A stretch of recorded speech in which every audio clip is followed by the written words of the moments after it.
sallallahu alaihi wa ala alihi wa sallam tasliman katsiran mazidan wa ba'd.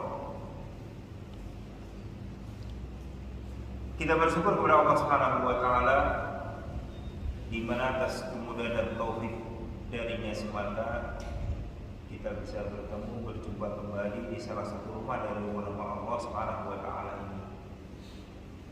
Di mana tentu kita harus tahu bagaimana saat para sahabat Ansor ridwanullah alaihim ajmain, yang orang-orang Ansor itu adalah penolong, pembela Rasulullah dan para sahabat dari kalangan muhajirin, yang mereka Allah SWT lebihkan kedudukannya dengan kelembutan hati untuk menerima saudara-saudaranya seakidah seiman, menetap tinggal bersama mereka sehingga mereka disebut kalangan Ansor. Ternyata di saat perang Khandaq itu mereka menyatakan laula Allah hadanallah, sekiranya bukan karena hidayah dari Allah Subhanahu wa taala. Mereka menyatakan kami tidak mengenal amalan sholat, tidak mengenal amalan puasa dan semisalnya. Sehingga hidayah dari Allah Subhanahu wa taala perkara yang mahal dan sangat bernilai bagi seorang yang tahu kadar nikmatnya hidayah itu. Itu kalangan orang-orang mulia dari kalangan para sahabat Rasulullah sallallahu alaihi wasallam wa ridwanullah alaihim ajmain. Tentunya kita menyadari kita ini jauh masa dari yang demikian ketika Allah tolong dan bantu kita untuk mengetahui bimbingan Islam yang demikian indah dan mudahnya ini, demikian agung dan mulianya dengan janji dari Allah Subhanahu wa taala yang besar pahalanya. Maka ini kenikmatan yang besar bagi saudara semua dari Allah Subhanahu wa taala. Terlebih lagi apa yang di awal mukadimah kita singgung, sekian banyak dari kalangan kaum muslimin persiapan di bulan Ramadan namun terkadang jauh dari bimbingan Nabi alaihi salatu wassalam. Dan kita bersyukur kepada Allah Subhanahu wa taala di pertemuan ketiga ini ketika kita ringkas, kita telah sedikit menyinggung ringkasan keutamaan dari Ramadan, kemudian dari rukun-rukun puasa Ramadan, siapa yang diwajibkan puasa Ramadan, sehingga di pertemuan yang terakhir ketiga ini untuk persiapan dari menghadapi bulan mulia bulan Ramadan yang tentunya kita berharap Allah Subhanahu wa taala mendapatinya.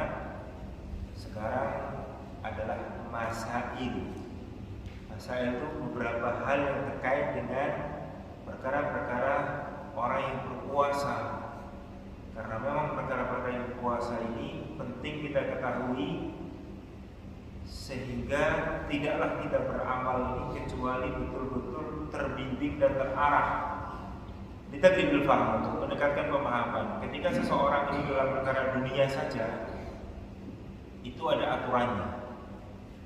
Kamu terikat dengan ikatan aturan tadi, ketika menyelisih aturan tadi, ini dendanya, ini hukumannya, ini akibatnya. Demikian pula dalam perkara syariat ini, ketika sudah ada aturan-aturannya, ternyata keluar dari aturan tadi, maka tentu kita butuh bagaimana ketika memang tergelincir dengan sebab kita tidak tahu atau mungkin lupa, tidak sengaja dan semisalnya. Sehingga kita butuh selamat dalam perkara-perkara yang amal besar adanya cuma setahun sekali. Dalam 12 bulan cuma ada sekali puasa wajib yang ditetapkan dalam syariat ini. Adapun wajib yang berikutnya itu dengan sebab hamba tadi yang kita singgung kemarin dengan adanya nadar atau kafaroh dengan sebab kesalahan hamba tadi, sumpah dan semisalnya. Nah, adapun puasa Ramadan yang diwajibkan untuk kaum mukminin, bagian dari satu rukun dari rukun Islam, hanya ada pada bulan Ramadan. Wabillahi taufiq. Maka saudara semua di jalan Allah Subhanahu wa taala, perkara yang besar di antaranya dari masa as-siyam atau as-shaum adalah menjaga lisan dan anggota badan dari apa saja yang bisa mengurangi bahkan membatalkan puasa. Di antaranya barakallahu iyyakum jami'an, datang sebuah riwayat yang disepakati dua imam ahli hadis, Al-Imam Bukhari dan juga Imam Muslim, semoga Allah merahmati keduanya. Sahabat yang mulia Abu Hurairah radhiyallahu anhu wa arda telah menyampaikan wasiat Nabi sallallahu alaihi wasallam, di mana beliau alaihi salatu wasallam bersabda, "Idza kana yaumu shaumi ahadikum." Apabila di satu hari puasa salah seorang di antara kalian, Rasul sallallahu alaihi wasallam menyatakan, "Fala yarfus wa la yashab." Jangan berucap dengan ucapan-ucapan keji dan kotor. Ini peringatan dari Rasulullah SAW dengan larangan, karena ucapan-ucapan keji dan kotor, semisal umpatan, cacian dan semisalnya, atau mungkin yang disebut dengan yashab kotor ini ucapan-ucapan yang tidak senonoh. Waliyadzubillah. Sampai pun Rasul alaihi wasallam berwasiat, fa in sabahu ahadun, maka jika ada seseorang yang mencelanya, mencacinya, menghinanya mungkin, au qatalahu, bahkan ngajak perang, ngajak kelahi yang didengannya, falyakul, hendaknya dia ucapkan, ini shaimun, aku sedang berpuasa, aku orang yang berpuasa, tidak mau yang demikian tadi. Karena amalan puasa ini satu-satunya amalan yang tidak diketahui kecuali dirinya sendiri, dan tentunya zat yang maha mengetahui, Allah Subhanahu wa taala mengetahui apapun dari perbuatan hamba. Kalau amalan yang lain mudah satu dengan yang lain menyaksikan. Kamu kok tidak jamaah misalkan, lo kok tahu? Nah, nggak ada ini pasti masjid. Nah, jadi kan ya. Lo kamu kok belum bayar zakat? Iya. Panitia kemarin tidak nyampaikan. Belum. Ada tamu nggak ada? Iya. Kelihatan. Giliran puasa tidak bisa. Dia yang tahu, dan untuk Allah Subhanahu wa taala. Maka tatkala dia betul-betul menahan apa yang menjadi perkara-perkara yang harus ditahan semenjak fajar shadiq, waktu subuh hingga maghrib, itu untuk Allah Subhanahu wa taala. Sehingga amalan besar tadi dibimbingkan oleh Nabi alaihi salatu wasallam, lisan pun harus dijaga. Walaupun sekedar gurau. Karena gurau, ketika dia gurau ini untuk membuat tertawa yang lain, dia mendapatkan ancaman lain. Dengan sebab hanya ingin sesuatu yang sifatnya sia-sia. Kalau dari sisi kedustaannya lebih besar lagi resikonya. Waliyadzubillah. Maka sampai pun dalam perkara gurau, Rasul sallallahu alaihi wasallam pun membimbingkan. Tatkala ada salah seorang sahabat radhiyallahu anhu ingin bonceng, ingin dekat dengan Rasul dengan cara apa? Apa namanya, nunggang bareng gitu loh. Beliau di atas sebuah di atas kendaraannya unta. Sahabat ini pengen bonceng di sini. Beliau selalu menyatakan, wah, ibarat orang kita ringkasnya, maaf ya, tidak bisa. Kenapa? Aku hanya punya anak unta. Rasul itu kan unta dewasa. Bukankah unta dewasa juga anak unta? Jadi gurunya itu gak ada dustanya sama sekali. Dengan istrinya pun ketika lomba lari, ketika safar beliau sallallahu alaihi wasallam bersama istrinya ini. Suatu ketika Aisyah ummul mukminin radhiyallahu ta'ala anha ini masih apa bahasa sekarang ini? Langsing lah gitu kan ya. Sehingga ketika lari bersama Rasul sudah 60 sekian, 50 sekian sama polisi sebelum saat menikah awal-awal itu Rasul kalah larinya. Ketika di akhir-akhir ajal beliau safar bersama istrinya sudah gemuk kan gitu kan. Kalah, dia langsung tertawa. Satu-satu, kan itu yang jangan ibaratnya kayak gitu. Kok bisa tertawa ada apa? Lupa istrinya itu. Dahulu kau mengalahkan aku, sekarang aku mengalahkan. Nah, gitu. Karena yang sifatnya Masya Allah. Sampai Rasulullah SAW hati-hati, sementara beliau SAW dalam perkara amalan luar biasa sudah. Istrinya terheran-heran bagaimana kuatnya ibadah Rasulullah SAW sampai kaki beliau bengkak. Sementara beliau telah mendapatkan jaminan diampuni dosanya yang telah lalu dan yang akan datang. Ketika beliau terlihat bengkak, istrinya kenapa demikian? Afala abdan syakura, tidakkah aku boleh menjadi hamba yang bersyukur? Semakin bagus amalan ibadah. Ini perkara amalan ibadah puasa khususnya dijaga lisan masing-masingnya dan kita mohon taufik kepada Allah Subhanahu wa taala. Juga Rasulullah SAW tegas menyatakan di dalam riwayat yang lainnya. Al-Imam Bukhari bawakan dalam kitab sahihnya, beliau sallallahu alaihi wasallam menyatakan, "Man lam yada' qaula zur wa amala bihi falaysa lillahi hajatun fi ayyada ta'amahu wa syarabahu." Siapa saja yang tidak meninggalkan ucapan zur, ucapan keji, kotor, tidak senonoh, yang sia-sia semuanya, dan amalan yang berada di atas demikian ini, kesia-siaan dan ghaflahnya tadi, maka tidak ada bagi Allah Subhanahu wa taala hajat, tidak ada kebutuhan dia tinggalkan makannya ataupun minumnya. Masya Allah. Sehingga amalan ibadah puasa ini betul-betul amalan suci, amalan-amalan tinggi. Gak boleh seorang muslim untuk sembarangan atasnya. Masya Allah. Wabillahi taufiq. Namun dalam perkara-perkara amalan-amalan puasa ini banyak rukhsah dan keringannya. Di antaranya barakallahu iyyakum jami'an, riwayat yang disepakati pula Al-Imam Bukhari dan Al-Imam Muslim semoga rahmati keduanya muttafaqun alaih.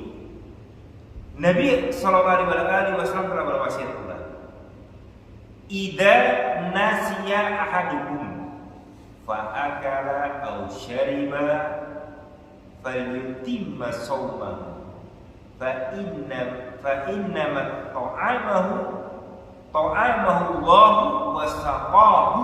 Masyaallah.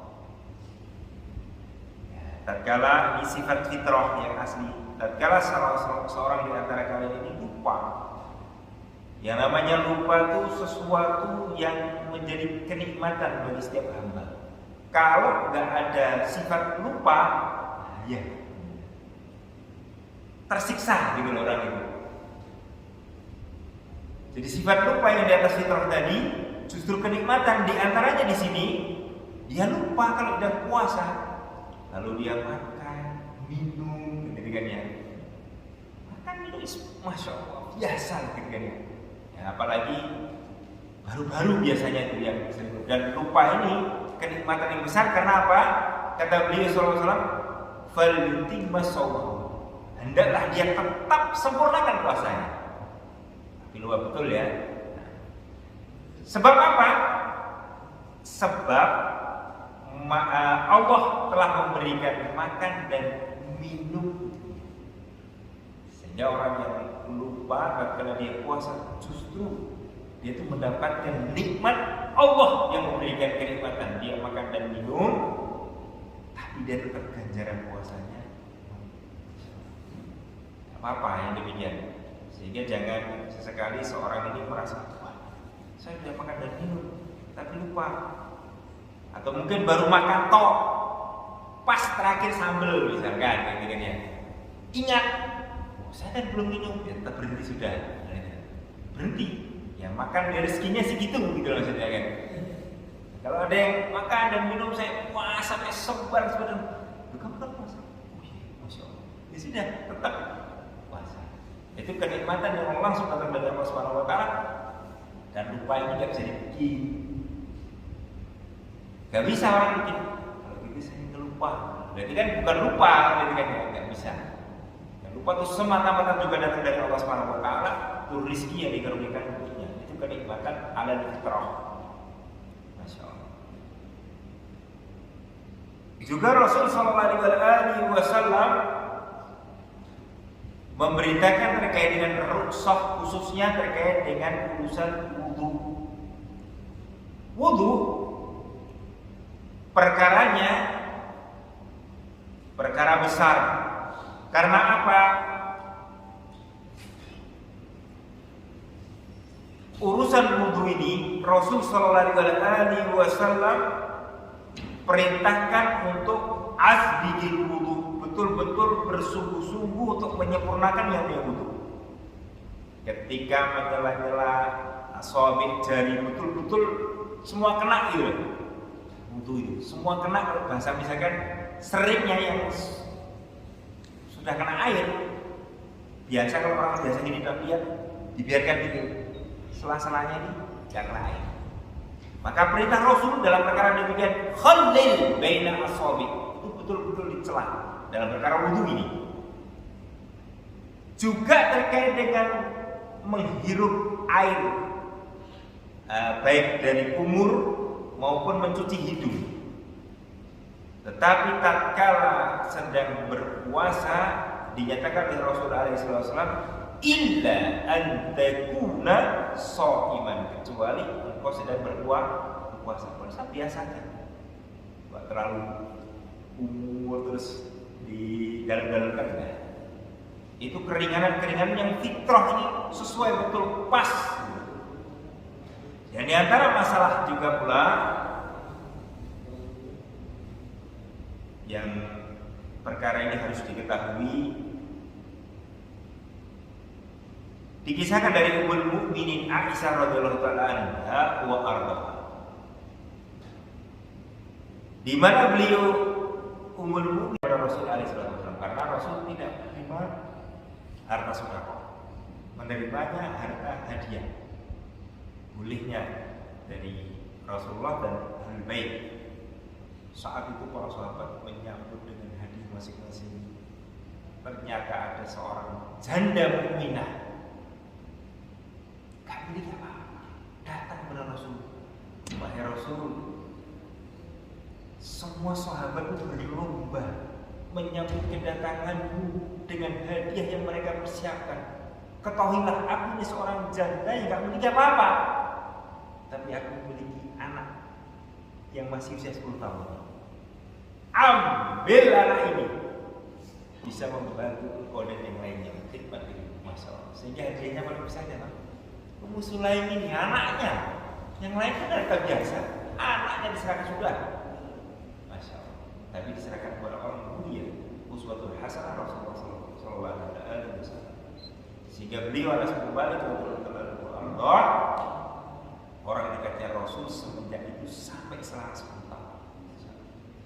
Di sini beliau radhiyallahu ta'ala mengisahkan, karena Rasulullah sallallahu alaihi wasallam dahulu Rasulullah sallallahu alaihi wasallam yuftiru, beliau iftar. Berarti hidangan yang disediakan itu bukan takjil. Kalau takjil itu menyegerakan, istijal itu menyegerakan. Di menunya itu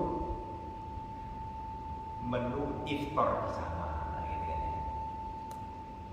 Jadi beliau berbuka qabla an yusolli, sebelum sholat. Sehingga sebelum sholat sudah masuk waktunya maghrib, belum sholat beliau batalkan dulu puasanya. Dengan apa? Ala rutobi atau rutobat, dengan rutop ini kurma mateng yang masih seger, nah gitu lah. Besar-besar kurma itu kalau masih seger. Warnanya merah-merah, gimana lah gitu. Dan itu enak, manis, seger, apalagi kalau dingin. Nah, gitu kan. Itu namanya rutobat. Itu pertama pilihannya. Fa in lam takun rutobatun, jika beliau tidak mendapati rutop tidak ada, pas gak ada, apa yang beliau gunakan untuk buka? Fatumayyarat, beliau berbuka dengan kurma. Kurma ini matangnya, rutop tadi seger, setelah semakin matang namanya kurma yang kita lakukan. Bagaimana kalau nggak mendapati kurma? Fa in lam takun tumayyarat, jika beliau tidak mendapati kurma ini tidak ada. Hasawatin min ma, beliau meneguk beberapa teguk air. Jelas ya? Sehingga ini didahulukan urutannya ini. Itu kalau mau mencocoki sunnah Nabi kita Muhammad alaihi salatu wassalam. Wabillahi taufiq. Sehingga di sini barakallahu wa iyyakum jami'an, saudara-saudari dalam Allah Subhanahu wa taala,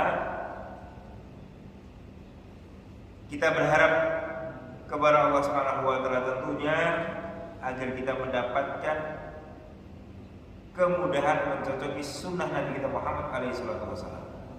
Di suatu kisah, Al-Imam Abu Dawud rahimahullah rahmatan wasi'atan wa faralah, beliau sedang berada di sebuah dermaga, sudah naik kapal besar. Untuk kembali ke dermaga biasanya kan ada kadang kapal-kapal kecil yang menghantarkan untuk kapal besar. Beliau rahimahullah ini di ujung dermaga itu mendengar orang bersin wahing, dan terdengar dari kapal besar beliau naik itu, yang bersin tadi mengatakan alhamdulillah, ucapan setelah bersin. Beliau rela menyewa nampan tadi 5 dirham untuk mendekati orang tadi dengan mendoakan yarhamkallah. Dengan sebab apa? Mencocoki sunnah yang pertama, mencocoki bimbingan Nabi alaihi salatu wasallam itu besar. Ditanya beliau, ada apa engkau sampai demikian? Saya tidak tahu, terkadang orang yang bercinta di doanya makbul ketika mendoakan aku dengan yahdikumullahu wa yuslihu balakum. Semoga Allah memberikan hidayah kepadamu juga dan memperbaiki keadaan. Doanya orang yang bercinta ketika membalas dengan doa kebaikan, besar urusannya di sisi Allah Subhanahu wa taala. Makanya Al-Imam Abu Dawud memberikan contoh yang demikian ini, besarnya mencocoki sunnah Nabi kita Muhammad SAW walaupun sifatnya mungkin ibadah biasa. Dan sahabat yang paling kuat mengikuti sunnah Nabi kita Muhammad SAW di antaranya Abdullah bin Umar. Abdullah bin Umar putranya sang Amirul Mukminin radhiyallahu ta'ala anhu ini, suatu ketika dia ini safar di perjalanan, dilihat oleh sahabat yang lain ketika di situ mesti merundukkan badannya, padahal di atas onta dan nggak ada apa-apa. Setiap lewat situ merunduk. Diulang-ulang akhirnya tanya, wahai Abdullah, kenapa kau setiap di situ kok merunduk? Maka Abdullah bin Umar menyatakan, dahulu di sini ada pohon yang rantingnya itu ada bergelantung. Beliau SAW tidak mau merusak ranting ini.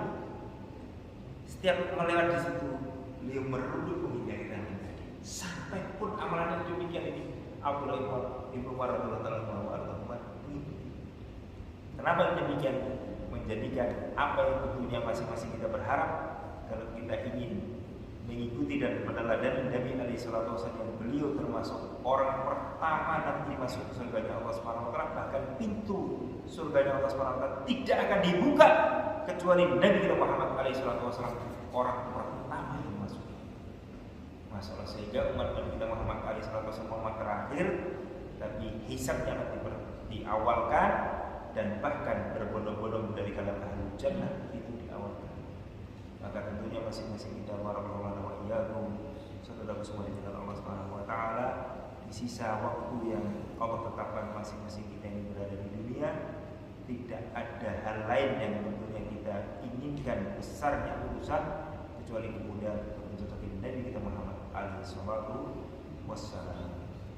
Ini yang kita singgung di ringkasan ini, dan kita sisakan waktu agak lebar sedikit supaya ada astilahah, ada dialog di antara kita dan bisa membahas insyaallah taala.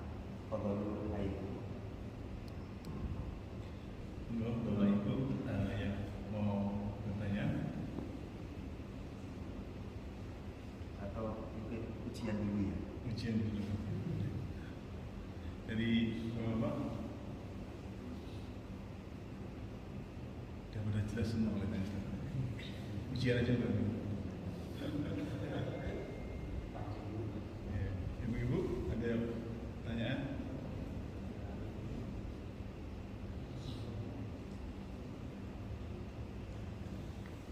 Ustaz, mungkin pertanyaan mengenai sholat tarawih ya. Kadang sholat tarawih itu kan kadang di satu masjid itu panjang gitu ya. Kemudian kita kurang ingin ngikutinnya gitu. Nah, kemudian kita sholat tarawihnya sambil duduk karena lelah atau mungkin karena orangnya sepuh. Nah, kaifiatnya atau tata caranya yang lagi itu gampangannya. Karena satu rukun. Tapi kembalinya tadi masing-masing, nggak ada paksaan terus. Wah, aku tuh memang ngejer, gitu kan ya. Di kakinya itu sudah kuat ya, sudah jadi paksa. Dia pakai kursi supaya bagus, supaya mudah untuk gerakan dan yang lainnya ketika rukun dan berikutnya mudah. Boleh. Tapi kalau dia mampu mengikuti yang lainnya ketika sujud dan kemudian bisa sempurna, enak nggak pakai kursi, gitu kan ya. Tapi dia itu perkara yang dibolehkan dalam syariat. Bahkan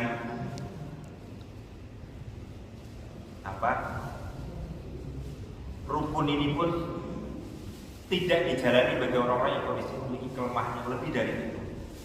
Karena memang sholat ini harus dikerjakan dalam semua keadaan, bukan hanya sholat. Gak ada untuk dia sakit tetap sholat. Gak bisa diri, boleh duduk. Gak bisa duduk, baring. Gak bisa baring untuk menghadap kiblat dan yang lainnya, isyarat. Petip gitu loh. Syaratnya kan cuma dengan mata ya, boleh. Sampai pun dia sudah gak bisa sholat, tetap disolati. Itu masalah sholat. Karena hisab pertama kali masalah sholat. Sholat ini gak bisa orang-orang main-main. Satu rukun tersendiri dalam Islam. Dan kaifiyah dan tata sholat ini tidak boleh keluar dari kaifiyah apa yang Rasulullah SAW menyatakan, "Shollu kama ra'aitumuni usolli." Sholatlah kalian sebagaimana kalian menyaksikan dan melihat bagaimana tata cara kaifiyah yang aku kerjakan dalam perkara sholat.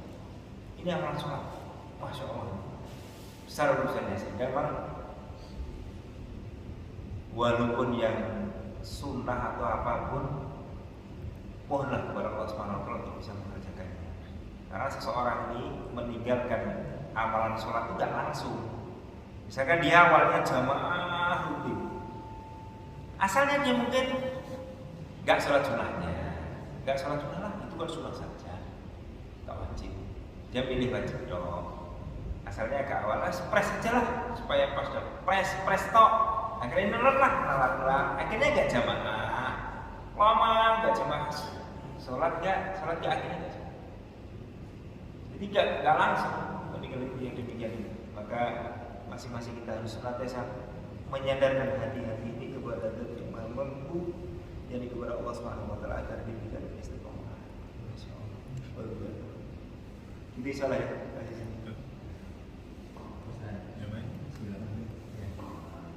Panduan untuk berniat puasa. Masya Allah. Jadi ada pertanyaan dari saudara kita Pak Agus Rahmat ini perkara besar ini karena terkait dengan urusan an-niyah. An-niyah di sini semua kitab para ulama, para ahli hadis, semua kitab dicek pertama kali dinukilkan innamal a'malu binniyat. Sesungguhnya amalan itu bergantung kepada niatnya. Amalannya sama, Rasul gambarkan itu. Dia berhijrah, satunya hijrah karena Allah dan Rasulnya, maka hijrahnya untuk Allah dan Rasulnya. Satunya hijrah lain-lain, tapi yang dia niatkan untuk menikahi seorang wanita dan menuju perkara dunia yang di situ, maka hijrahnya untuk itu.